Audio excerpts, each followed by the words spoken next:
Hello hello. हाँ, हमारे जितने भी दोस्त महिम हित बोन और कुटुंब गौवा समाज अड़ोसी पड़ोसी और घरवाली तरफ से जिन जिन को कार्ड मिला है कृपया बाराती जाने के लिए तैयार हो जाए क्योंकि बारात निकलने वाली है। ये भैया के बिया है राती में सब मिली जुली चला बाराती में। और हाँ, जितना भी लोकनिया जाने वाले हैं आंगन में जाए और टीका लगा के तैयार हो जाए। ये भैया के बिया है राती में सब मिली जुली चला बाराती में। आई भैया के साली हमरा से नहीं बचत रे पार्टनर। ए पार्टनर, भैया के कोई गो साली है रे? पार्टनर 3-4 गो साली है आ सब के सब टॉप माल है आ छठकी साली बाप रे खतरा माल है। तब तो मजा आ जाएगा। ओ डीजे वाला भाई बेस बढ़ाओ। कनी बेस बढ़ा धूम मचतई रे आई बाराती में सब कियो नचतई रे। कनी बेस बढ़ा धूम मचतई रे आई बाराती में सब कियो नचतई रे। और हाँ, जितने भी 4 चक्के वाले हैं कृपया गाड़ी को लाइन में लगाएं और डीजे को आगे ले जाएं। रे चश्मा वाला चला रे, नटुआ को कहीं बच जाता है रे?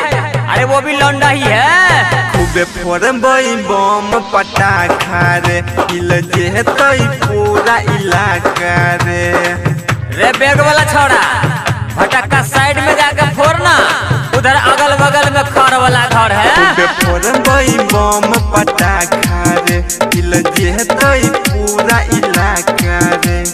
टोला मोहल्ला आस पड़ोस में होतई धूम धड़ाका रे। सुन ले नरे छोड़ा या परे डर रे बंद होई के नहीं चाही जरने डर रे। ने तो भैया के साली एह कोटा नहीं पटतई रे।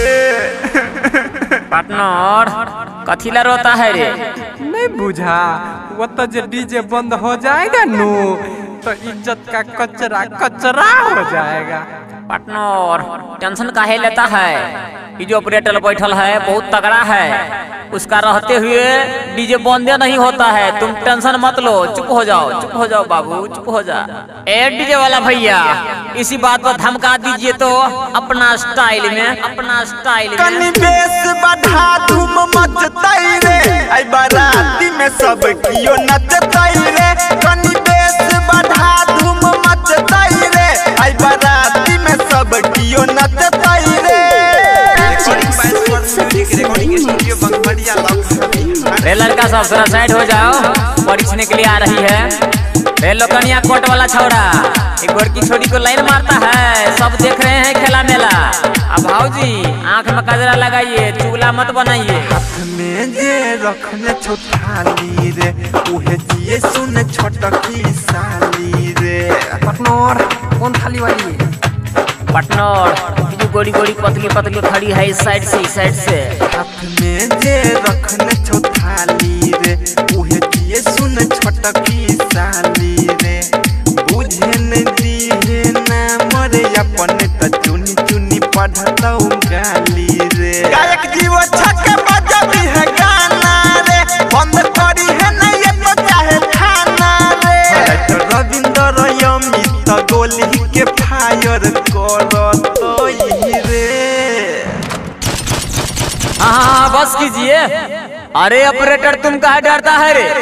अभी से जीव सिंह का गाना भर रात बजने दो, अमित भैया है ना, टेंशन मत लो।